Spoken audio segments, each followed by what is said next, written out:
அமரர் சுஜாதாவின் 3 கடிதங்கள். கடிதம் 1. அன்புள்ள திரு சுஜாதா அவர்களுக்கு வணக்கம். இது ஒரு எழுத்தாளருக்கு நான் எழுதும் முதல் கடிதம் என்பதால் ஒரு சிறு அறிமுகம். என் பெயர் R. Meenakshi Sundaram, ICWA. Inter முடித்துவிட்டு ஒரு தனியார் நிறுவனத்தில் அக்கவுண்ட்ஸை கவனித்துக் கொண்டிருக்கும் 33 வயது இளைஞன். என் தந்தை தங்கள் கதைகளை பற்றி நிறைய சொல்லுவார். அவர் பாதுகாத்து வைத்திருந்த நில்லுங்கள் ராஜாவே என்கிற கதை தான் நான் படித்த முதல் சுஜாதா கதை. தொடர்ந்து படித்தும் வந்திருக்கிறேன். எப்போதும் தங்களுக்கு எழுத வேண்டும் என்று தோன்றியதில்லை. மீண்டும் மத்தியமர் என்ற பொது தலைப்பின் கீழ் தாங்கள் எழுதிய 11 கதைகளை படிக்கும் வரை சில கதைகள் எனக்கு பிடித்திருந்தன. தாங்கள் மத்தியமர் என்று குறிப்பதோ யாரை? அதற்கான தகுதி எனக்கு இருக்கிறதா என்று தெரியவில்லை. மாத வருமானத்தால் சொல்லவில்லை நீங்கள் என்பது நன்றாக தெரிகிறது. ஒருவித மனப்பாங்கைத்தான் குறிப்பிடுகிறீர்கள் என்று நினைக்கிறேன். மிடில் கிளாஸ் மென்டாலிட்டி என்று இங்கிலீஷ் சொல்வதற்கு ஈடாக என்று எண்ணுகிறேன். அந்த தகுதியில் நான் ஒரு மிடில் கிளாஸ் கணவன்தான். மனைவியிடம் கோபிக்கும், சண்டை போடும், சந்தோஷமாக பேசும் கணவன். டிவி பார்ப்பதில் ஈடுபாடு உள்ளவன். அறிவுஜீவி பாசாங்குகள் எதுவும் இல்லாதவன். வைரமுத்துவின் வரிகளுக்கு மயங்குகிறவன்.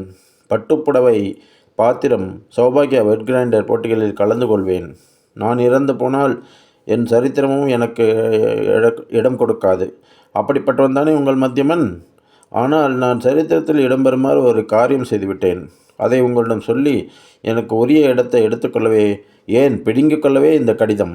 இதை படித்த பின் நீங்கள் என் கதையை எழுத தீர்மானிக்கலாம். எனக்கு சமீப காலத்தில் ஏற்பட்ட ஒரு மிகப்பெரிய அதிர்ச்சி என்பதா, பிரச்சனை என்பதா, மன உளைச்சல் என்பதா, சங்கடம் என்பதா, அதை நான் சமாளித்துத்தான் இந்த கடிதத்தின் விஷயம். தற்கொலையை நாடும் அளவுக்கு சென்று தீவிரமானது. பொதுவாக இந்த வகை கடிதங்கள் உங்களுக்கு அவ்வப்போது வரும். அவைகளுக்கு நான் பதில் அளிப்பதே இல்லை. மற்ற பேரிடம் கதை கேட்டு அப்படியே எழுதுவதை நான் விரும்பாதவன். எனக்கு நான் கேட்கும், பார்க்கும், அனுபவிக்கும் சம்பவங்களின் வினோத கலவையைத்தான் எழுத விருப்பம். வரிக்கு வரி மற்றொரு கதையை படையை எடுக்க எனக்கு விருப்பமில்லை என்று நீங்கள் ஒரு முறை எழுதியிருக்கிறீர்கள். நீங்கள் பெரிய பத்திரிகைகள் எழுதியது அத்தனையும் படித்திருக்கிறேன். கனையாகி போன்ற பத்திரிகைகளை நான் படிப்பதில்லை. ஆனால் பதில் போடாவிட்டாலும் ஒரு நாள் என்னை பார்க்க வருவீர்கள் என்பதை உறுதியாக தெரியும். பீடிகை போதும் என நினைக்கிறேன். இனி இந்து நாளேட்டின் 20ஆம் தேதி 3ஆம் பக்கத்திலும், தினத்தந்தி, தினகரன், தினமலர், தினமணி போன்றவைகளின் முதல் பக்கத்திலும் வெளியான செய்தியை நீங்கள் பார்த்திருப்பீர்களோ அல்லவோ? உமன் கேங் ரேப்டு என்று இந்து டுடேயில் என்கேஜ்மெண்ட்ஸ் அருகில் வெளிவந்திருந்தது. அந்த சம்பவத்தால் பலாத்காரம் செய்யப்பட்டு மனதிலும் உடலிலும் கலைக்கப்பட்டவள் என் மனைவி. நீங்கள் இந்த அதிர்ச்சிக்கு தயாராக இல்லை என்பது தெரியும். அதற்காகத்தான் இந்த பலத்த பீடிகை. ஒரு எழுத்தாளன் கிட்ட வாழ்க்கை சிக்கல்களுக்கு விடை கிடைக்கும்ன்றது நீங்கள் எதிர்பார்த்தீங்கன்னா ஏமாற்றம் தானே நீங்களே ஒரு பேட்டியில் சொல்லியிருக்கீங்க. அதனால் உங்களிடம் நான் விடை கேட்கவில்லை. விடை எனக்கு புலப்பட்டு விட்டது. விஷயம் ரொம்ப சிம்பிள் சார். என் மனைவி 2 பேரோ அல்லது 3 பேரோ சரியாக சொல்ல மாட்டேன் என்கிறாள். ரவுடிகள் பலாத்காரம் பண்ணிவிட்டார்கள். அவளுடைய ஆஃபீஸில் ஓவர் டைம் பண்ணி கொண்டிருக்கும்போது இந்த கோர சம்பவம் நடந்தது. அப்புறம் என்னுடைய மிடில் கிளாஸ் மனது இவளை ஏற்றுக்க மறுத்து டைவர்ஸ் வரை போய், அதே சமயம் பாவம் இவ என்ன செய்வா, பச்சாதாபம் மிஞ்சியது இதுதான் என் தர்ம சங்கடம். நான் ஒன்றும் உத்தம புருஷன் இல்லை. ஒவ்வொரு முறையும் அவளை பார்க்குறப்ப அவள் தொட்ட கணம் தானே இது, அவங்க தொட்ட கணம் தானே இது, அவங்க அணைச்ச உடம்பு தானே இதுன்னு விபரீத எண்ணங்கள்லாம் முதல்ல தோணும். சைக்காட்ரிஸ்ட்டுக்கிட்டே பார்த்தேன். விஜயராகவன் மாம்பழத்தில் இருக்காரே, அவரை பார்த்தேன். அவர் அதை ஒரு விபத்து போல் எடுத்துக்கோங்க. காரில் அடிபடுறது இல்லையா? ஒரு கார் விபத்தில் அடிபட்டால் என்ன செய்வீங்க? இந்த மாதிரி எடுத்துக்கோங்கன்னாரு. என்னால் முடியல. எப்படி சார்? திருமணம் என்பது ஒரு பவித்திரமான உறவு. ஒருவனுக்கு ஒருத்தி என்கிற அஸ்திவாரத்தில் அமைஞ்சுது. சிறு வயசுலேருந்தே தேய்ச்சி மனசுக்குள்ளே உருவேற்றப்பட்ட எண்ணத்தை ஒரு நாளில் உதறவிட முடியுமா? என் ஒய்ஃப் இதை எப்படி எடுத்துக்கிட்டாங்கன்னு கேட்பீங்க. மௌனமாக இருந்தால் அதை பற்றி பேச்சு எடுத்த போதெல்லாம் பக்கத்து ரூமுக்கு போய் கதவை சாத்திக்கிடுவா. இல்லை சாயங்கால வேலையை அழுவா. அவள் கூட முழுமையாக அதை விவாதித்து தீர்வு காண முடியாத ஒரு நிலையிலே இருந்தேன். நடந்ததை கொஞ்சம் விவரமாகவே சொல்கிறேனே. உங்களுக்கு ஒன்றும் இல்லை, சொந்த ஆர்வமும் எட்டி பார்க்குற கெருக்குத்தனமும் இருக்காதுன்னு எண்ணிக்கிட்டு தான் இந்த அந்தரங்க விவரங்களை உங்களுக்கு, அதாவது உங்கள் வாசகர்களுக்கும் சொல்கிறேன். அவள் ஒரு தனியார் மல்டிநேஷ்னல் கம்பெனியில் வேலை பார்க்குறா. நீங்கள் இதை எழுதினா போகிறோம், பேரை மாற்றித்தான் எழுதணும். அதனால் கம்பெனி பேர் குறிப்பிட மாட்டேன். பெரிய கம்பெனி, பம்பாய் பார்சிக்காரங்க ஓனர்ஸ். அவங்க தயாரிக்காத அல்லது விற்காத பொருட்களே இல்லை. அலமாரியிலேருந்து soap, shampoo, cosmetics, scooter, computer, சமாச்சாரம் அத்தனையும் விற்கிறாங்க. நிறைய டர்ன் ஓவர், நல்ல சம்பளம், போனஸ். இவங்களுக்கு ஒரு முறை நான் ஆடிட் போகிறப்போ பேச்சுவாக்கில் ஒரு receptionist come deluxe operator vacancy இருக்கிறதா தெரிஞ்சு, என் மனைவி சும்மா தானே வீட்டில் இருக்கிறா, குழந்தை இல்லை, அதனால் அதுவரை போயிட்டு வான்னு சொன்னேன். இன்டர்வியூவில் கிடச்சிச்சு. சம்பளமும் நல்ல சம்பளம் கொடுத்தாங்க. எளிதான வேலை. ஒரு நாளைக்கு 30 தடவை ஸ்மைல் பண்ணணும். அவ்வளோதான்ப்பா. இனிமையாக பேசணும். கொரியர் தபால் வார்த்தையெல்லாம் கையெழுத்து போட்டு வாங்கிக்கணும். 3-4 டெலக்ஸ் அனுப்பணும். அப்பப்போ ஜெராக்ஸ் ஆப்ரேட்டர் வரலைன்னா மேனேஜருக்கு காப்பி எடுத்து கொடுக்கணும். அவ்வளோதான். அதுதான் வந்தது வினை. வெள்ளிக்கிழமை மாலை வேளையில் மேனேஜர் ஒரு முக்கியமான ரிப்போர்ட்டை ஜெராக்ஸ் எடுத்து கொடுத்துட்டு போன்னு சொல்லியிருக்காரு. அன்றைக்கின்னு பார்த்துட்டு பவர் கட்டு. 5 மணிக்குள்ளே முடிக்க முடியலை. கரண்ட் வர வரைக்கும் வெயிட் பண்ணிட்டு இருந்துட்டு வேலையை முடிச்சுட்டு புறப்படுறப்போ மணி 7. என் மனைவி கொஞ்சம் தளதளன்னு தான் இருப்பாள். அடக்கமாக ட்ரெஸ் பண்ணிக்கன்னு நிறைய தடவை சொல்லியிருக்கேன். ரிசப்ஷன் டியூட்டியில் கொஞ்சம் பளிச்சுன்னு ட்ரெஸ் பண்ணிக்க வேண்டியிருக்குதுன்னு திருத்தாமல் விட்டுட்டேன். அவங்க ஆஃபீஸில் கேஷுவல் லேபருங்கிற நிறைய பேர் உண்டு. ஸ்திரமான வேலையில்லாத சின்ன பசங்க தினக்கூலியில் ஆஃபீஸ் முடிஞ்சப்புறம் க்ளீன் பண்ண வருவாங்க. அவங்க 2 பேர் வந்திருந்தாங்க. இவள் பேப்பர்களை அடுக்கிக்கிட்டே இருந்தப்போ அவளை மறித்து நேராக ரெக்கார்ட் ரூமில் தள்ளி கதையை சாத்தி 2 பேர் மாற்றி மாற்றி அவளை பலாத்காரம் பண்ணியிருக்காங்க. 3வது ஒருத்தன் இருந்திருக்கானான்னு அதிர்ச்சியில் இவளுக்கு சரியாக தெரியல. வாயை பொத்தி மாரில் முழங்கால வைத்து அழிச்சு, இதெல்லாம் சாரி, எல்லாம் ரத்தம். இது நடந்தது 7 மணி. இவ போட்ட கூக்குரல் டிராஃபிக் சத்தத்தில் யாருக்குமே கேட்கல. கேட்டிருந்தாலும் மதிக்கலை. பக்கத்துலேயே ஒரு கொரியர் கம்பெனி. அந்த 3 பேர் தபால் பிரித்து பைகளை கட்டிக்கிட்டு இருந்தாங்க. அவங்க என்னென்னமோ டிவியில் சத்தம் வருதுன்னு கவனிக்கலை. 8 மணி வரை நான் ஆஃபீஸில் தான் இருந்தேன். அவளை என் மோட்டார் சைக்கிளில் பிக்கப் பண்ணிக்கும்படி ஃபோன் பண்ணியிருந்தா. நான் போனேன். மேசையெல்லாம் செதறிருக்கு. காப்பிங் மிஷினுடைய டோனர் கொட்டி முகமெல்லாம் கருப்பு. ரெக்கார்ட் ரூம்லேருந்து முனகல் சத்தம் கேட்டது. போய் பார்த்தப்போ சில விவரங்கள் விடப்பட்டிருக்கின்றன. சுஜாதா. முதல்ல லேடி டாக்டர்கிட்ட கூட்டிகிட்டு போனேன். அவங்க ஏதும் விபரீதமாக நடக்கலைன்னு சொன்னாங்க. கேட்ட கேள்வி எதுக்கும் அவளால் பதில் சொல்ல முடியல.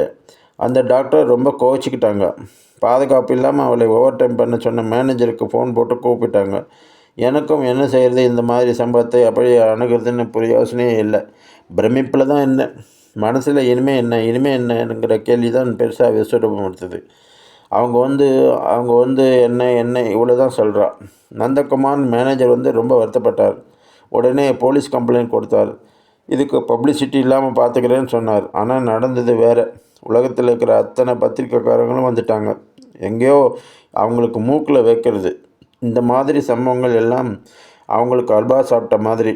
அவளை படம் கூட எடுக்காமல் காப்பாற்றுறதுக்குள்ளே எனக்கு அப்படியே நரம்பெல்லாம் தளர்ந்து போச்சு.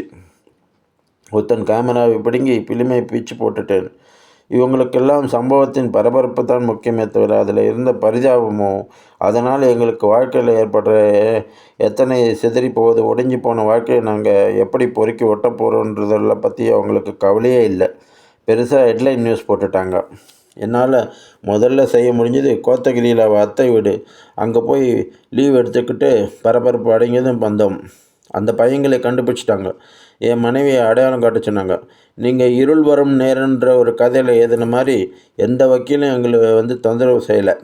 போலீஸ் ஸ்டேஷன் போய் அவங்கள தெளிவாக அடையாளம் காட்ட முடிஞ்சுது. திருன்னு மூச்சுக்கிட்ட ஒருத்தனுக்கு 19 வயசு இருக்கும். மற்றவனுக்கு 25. இன்னொருத்தனுக்கு மீசை கூட முளைக்கல.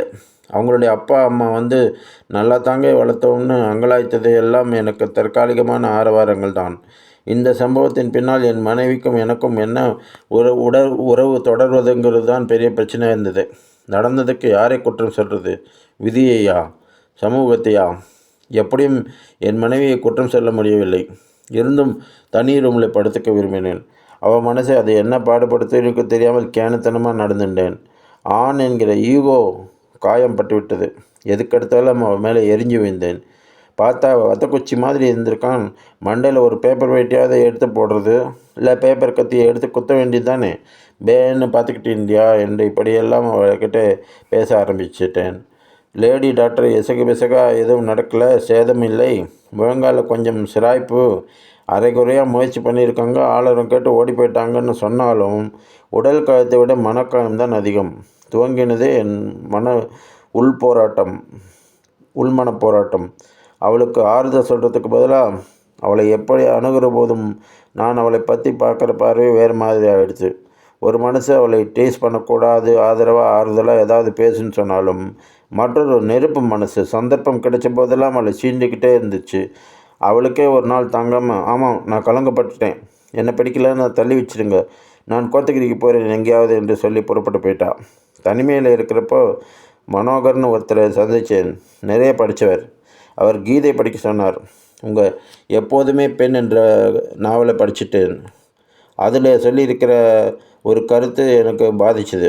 ஒரு பெண்ணுக்கு மனவரையில் கணவன் கூட நிகழ்வது கூட ஒரு பலாத்காரம்தான். அவளை அரியாச்சிறுமியிலிருந்து ஒரு மனைவியாக மாற்றும் செயலில் அடிப்படையாக அவள் கண்ணிமையை உடைக்கும் ஒரு பலாத்காரம் நிகழத்தான் செய்கிறது. அது மெல்ல மெல்ல நிகழ்வதில்லை. ஒரு கொடூரமாக ஒரு திரை கிழக்கப்படும்போது அவள் ஒரு புதிய உலகிற்குள் திணிக்கப்படுகிறாள் என்று எழுதியிருந்தீங்க.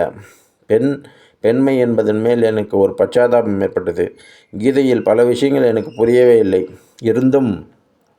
இருந்தும் நிஷ்காமிய கர்மா என்கிற தத்துவம் மட்டும் எனக்கு ஒரு விதமான நிம்மதி தந்தது. மிகுந்த சிந்தனைக்கு பின் ஒரு திருவிழா கூட்டத்தில் ஈடுபடும் போது என் மனைவி பிறர் மேல் தொட்டதில்லையா? டாக்டர் தொடரதில்லையா? தம்பி, அவள் கசின்ஸ் எல்லாம் தொட்டதில்லையா? 3 பேர் அவளை தாக்கினதால் அவள் உள்மனதின் புனிதம் எந்த விதத்தில் பாதிக்கப்பட்டது? அவள் அழகு குறைந்து விட்டதா? கண்களில் ஒளி மங்கிவிட்டதா?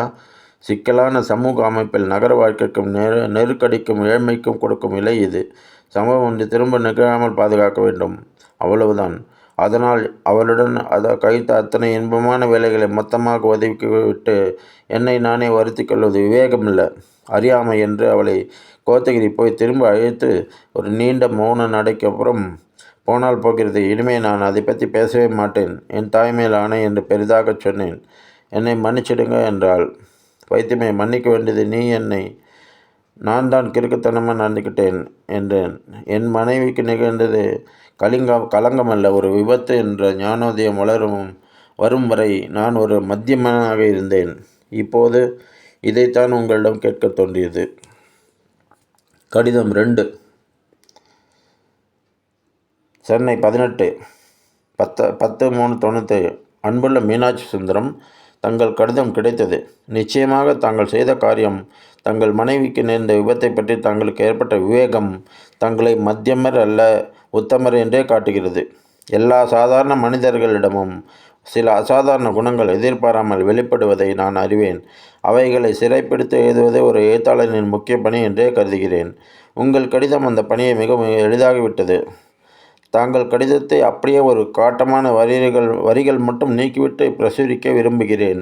தங்களிடமிருந்து ஆட்சேபம் இல்லாத பட்சத்தில் எல்லா கணவர்களுக்கும் ஒரு உதாரண புருஷராக அந்த கடிதம் உங்களை காட்டுகிறது. அன்புடன், சுஜாதா. கடிதம் 3. திரு சுஜாதா என்கிற ரைட்டருக்கு தங்களுக்கு கடிதாசி எழுதிய மீனாட்சி சுந்தரத்தின் மனைவி பவித்ரா எழுதிக்கொள்ளுது. நீங்கள் என் புருஷனுக்கு எழுதிய கடிதம் பார்த்தேன். அதில் அவரை ஓவராக புகழ்ந்திருந்தீங்க. அவர் செய்த காரியம் ஒரு உத்தம புருஷனின் காரியம் என்று எழுதியிருந்ததை படித்தேன்.